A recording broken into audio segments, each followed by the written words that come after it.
এই তো এখানে সাইনবোর্ড টাঙিয়ে দিলাম, এখন থেকে এখানে বিড়াল ঢোকা নিষিদ্ধ। তুই চিন্তা করিস না ছুটকি, আমরা তো চুপি চুপি গিয়ে সবগুলো হাঁসের বাচ্চাকে চুরি করে আনবো। এই তো হাঁসের বাচ্চাগুলোকে ছেড়ে দিয়েছি, চল এখন এদেরকে নিয়ে পালিয়ে যাই। একটু দাঁড়াও বড় ভাই, হাসি বাচ্চাগুলোর জন্য তো ঘর বানাতে হবে, এই কাঠটাকে খুলে নিয়ে যাব। সর্বনাশ, এই শয়তানগুলো তো আমার হাসি বাচ্চার সাথে কাঠটাকেও খুলে নিয়ে যাচ্ছে। এই তারা বলতেছি।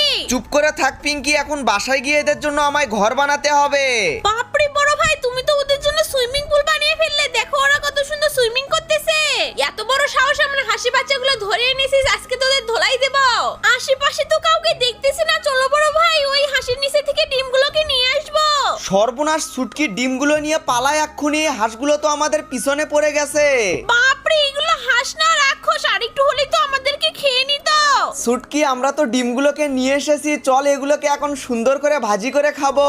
না, আমি একটা ডিমও দেব না, এই ডিমগুলোকে ফুটিয়ে আমি